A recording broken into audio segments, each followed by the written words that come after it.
Baik, selamat malam. Perkenalkan nama saya Komang Tia Prasadas dengan NIM 21 11 4376. Kali ini saya akan menjelaskan tentang perkembangan jenis RAM, EDORAM, SDRAM, dan DDRAM. Yang pertama, yaitu pengertian dari RAM.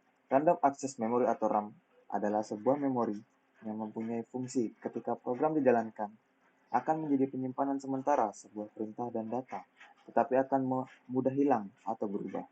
RAM ditemukan pertama kali oleh Robert Dennard pada tahun 1968, dan pada saat itu Intel mulai memproduksi RAM secara besar-besaran. Jenis-jenis RAM. Untuk saat ini terdapat 6 jenis RAM, yaitu FPM RAM, EDORAM, SDRAM, RDRAM, DDRAM, dan VRAM. Kelebihan dari RAM untuk meningkatkan sistem kerja komputer, RAM lebih mudah dibaca datanya oleh CPU, penggunaan baterai lebih hemat. Kekurangan, ketika CPU membaca data yang berasal dari RAM, akses data dari registers dan change menjadi lebih lama. Kita masuk ke bagian EDO, Extended Data Out. EDO adalah kepanjangan, merupakan salah satu di antara memori yang dipakai oleh sistem yang menggunakan Pentium. Kelebihan dari EDO, performa dari EDO lebih cepat daripada FPM, dan kekurangannya bentuk dari EDO sendiri lebih panjang dari RAM.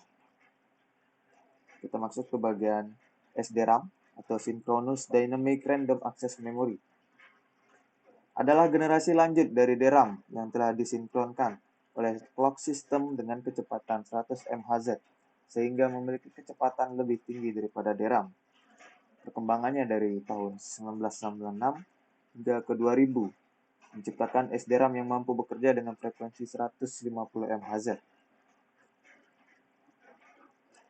Selanjutnya kelebihannya, SDRAM dapat dipakai dengan kecepatan di atas 100 MHz.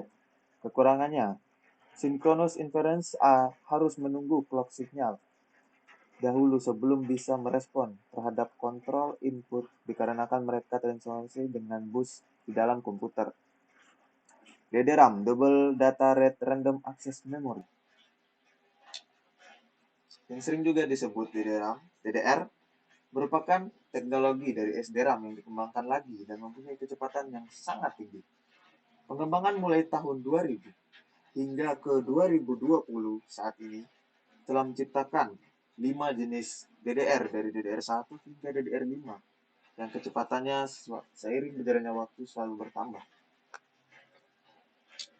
Ya, ini bagiannya. Kelebihannya, setiap centang dari bus memori harus dieksekusi 2 kali. Kecepatan transfernya lebih cepat dibandingkan SDRAM. Dan kekurangannya, memori kontrolernya lebih canggih sehingga tidak mudah motherboard mendukungnya. Dan harganya tergolong mahal. Sekian presentasi dari saya ucapkan terima kasih.